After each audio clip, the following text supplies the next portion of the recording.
Hi, my name is Sierra Ford, and this is my Ethics of Interpreting final tap. Just so you know, my laptop doesn't let me record and use the internet at the same time, so I'm recording on my iPad, and I have the computer with the Moodle page up, or it will when I push the next button. So that's what's going on. Okay. So, practical exam. Okay, instructions. Basic goals to express anything, everything that's going through your mind when you read the scenario segments. Begin verbalizing immediately. Your own abilities, okay. Your tap of these 5 minutes should take you a maximum of 30 minutes. Oh, approximately 15 to 10 to 15. That was strange, it changed. I'm not quite sure which, so I guess I'll start tapping now. That kind of confused me. Each segment is timed to automatically advance. If you finish your utterance early, please click the next in the bottom right of the video. Okay. So you completed your BA in ASL English Interpreting last year. You were able to do a small amount of interpreting work as substitute in an educational setting. It is now early January and you'll be working at a local university doing 2 ongoing graduate courses this semester. Okay. So that's good. I get information about who I'm working with beforehand. That's a really great pre-control. So I'm really excited about that. It's the same deaf students for both classes. You know this deaf person from their involvement in various interpreter education program. We're working with a different interpreter for each course. One of the interpreters you are familiar with, and she's quite involved with local interpreting deaf communities. The other interpreter you have not met. Makes me nervous that I haven't met one of the interpreters. It makes me excited that one of them is like really well known. So that's good. Deaf interpreter or deaf consumer I've worked with before, so that's great. What are you thinking as you consider preparing for your work at the university? What actions might you take prior to the first meeting courses? What might you plan on doing? The slide will advance 5 minutes. So, what do I think? Consider preparing. Well, I'm glad that I get to meet them beforehand. That makes me feel really good. I can ask them. Well, the interpreter that I do know, they're involved with the local community. That means they probably have experience, so that makes me feel good that maybe since, I'm new, I just graduated a year ago, it maybe won't be like a mentorship, but at least I'll have someone maybe with more experience there with me. I don't know the other interpreter, so I would definitely try to meet them beforehand. That would be one of those actions I would take. I would try to get to know them, maybe ask the other interpreter if they had worked with them before, maybe preferences, dynamics, that kind of thing. Since I've already worked with the deaf person before, maybe I might already know their preferences. Depends on how long ago I'd worked with them. I mean, if I'm only interpreter for about a year, I probably don't have like an extensive history with them. So, maybe before class, maybe get there like 10-15 minutes early and talk to them.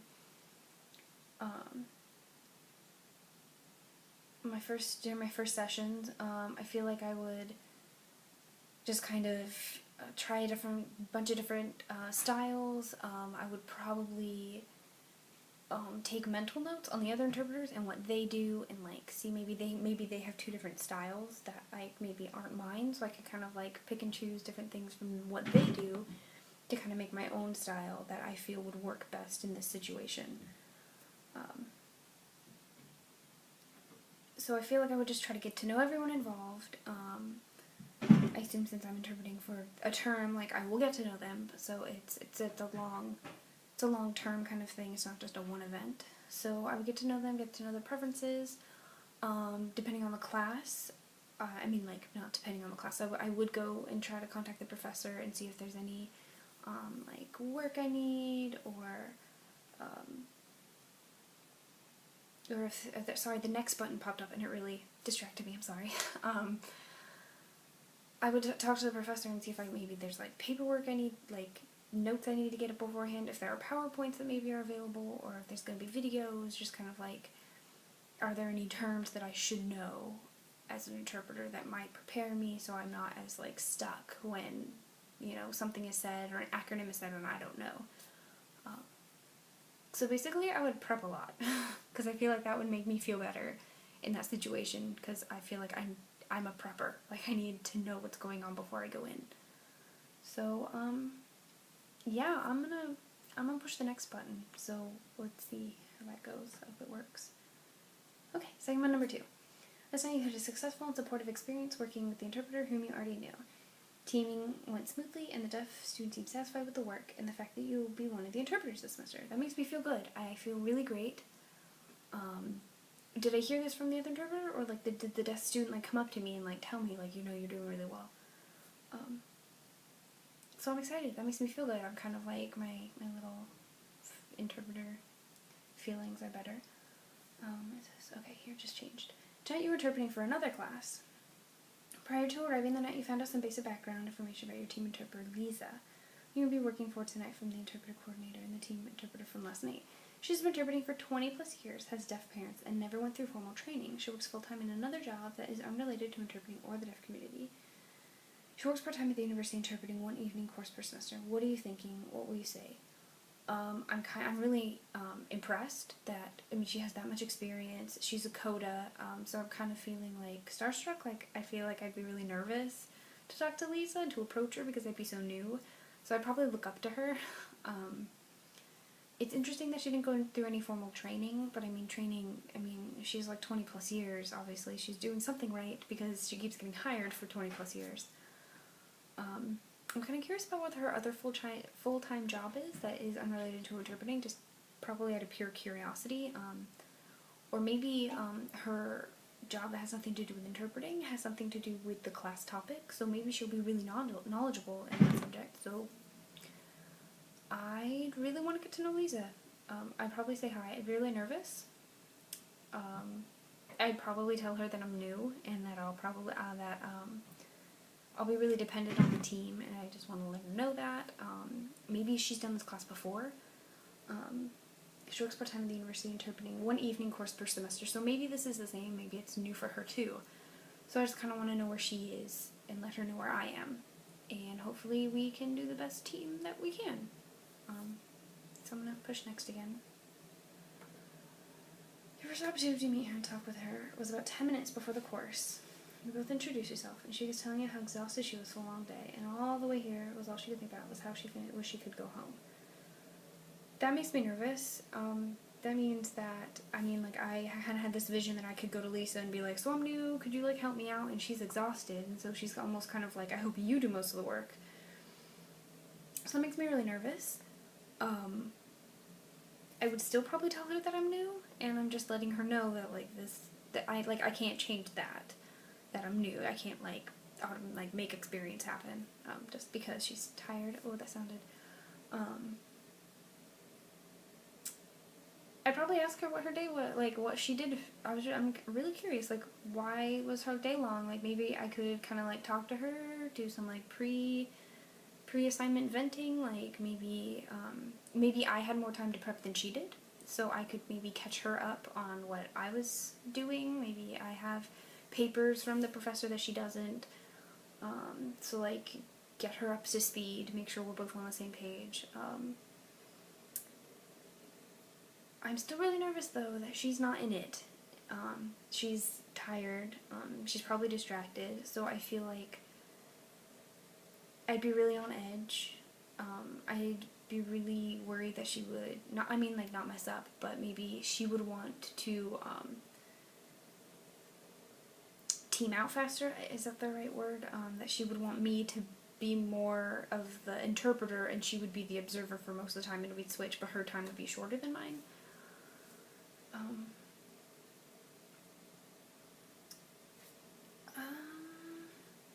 Yeah, this is what I'm thinking. I mean, the next button hasn't showed up, but I feel like I'm done, so I don't really know what to do. And taps make me really nervous because I don't like admitting stuff like that, but I just did, so this is weird. You both introduce yourself, tell me, okay. How long was her commute? I'm kind of curious about that too. She says she wished she could go home. I mean, does she have like an hour commute, or does she live right down the street? What time is this class? Like, is it like to a set? Is like a 4:30 to 7:20 class, or is it like to 9? So yeah, and what topic it is. If she's had experience with this before, maybe she says she's tired, but at least she has the experience, so like she knows she can like go through the motions, but she may not be like that mentor figure that she probably thinks I'm looking for. She's mostly like, I know what to do, I know what motions to go through, but I'm gonna leave like when it's done. So I'm gonna push the next button.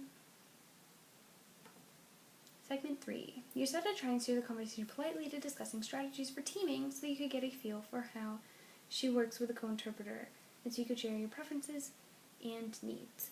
Every time you attempt to bring up the issue of teaming, she says, I'm flexible, don't worry about me. The most you managed to discuss and agree on was switching every 20 minutes, and that she would begin. That makes me nervous because I'm new, and so I want to talk about it. Like, that's how I calm down, and so the fact that she's like, don't worry about me, I'm like, well, that I'm gonna worry about you, I'm gonna worry about me too. So, like, do we have signs? Okay, change, there's a lot of text. You are now 45 minutes into the course and have switched twice. You are seeing a feeling that you are on your own even though you have a team interpreter. First 20 minutes while your colleague was interpreting, you were very attentive and took notes. While the interpreter did not look for you for a feed, you were on and ready the whole 20 minutes. Then you switched. You walked out of the room and didn't come back for nearly 15 minutes. Oh, that makes me really, that just stresses me out. You struggle a bit through the work, but managed okay. So you switched with you 5 minutes after coming into the room. You know the instructor will be taking a break in 15 minutes. As he announced he will break every hour. That makes me really upset that she left, because I told her I was new. I told her that I needed her, and she totally left. What are you thinking? What actions might you take during break? Oh, well, I would probably tell her that that's not working for me. Why did she leave for 15 minutes? I mean, that's not exactly a bathroom break. Why did she leave? Where did she go? I mean, was there like a legitimate reason? Did she have to call? I mean, maybe she has like a kid who's sick or something. I don't know. Like, so I would ask maybe why her reasoning before I kind of got upset about it. But even if she didn't have a good reason, she's like, I was just tired, so I took a walk. I'm like, well, I'm really new, and you left me all alone.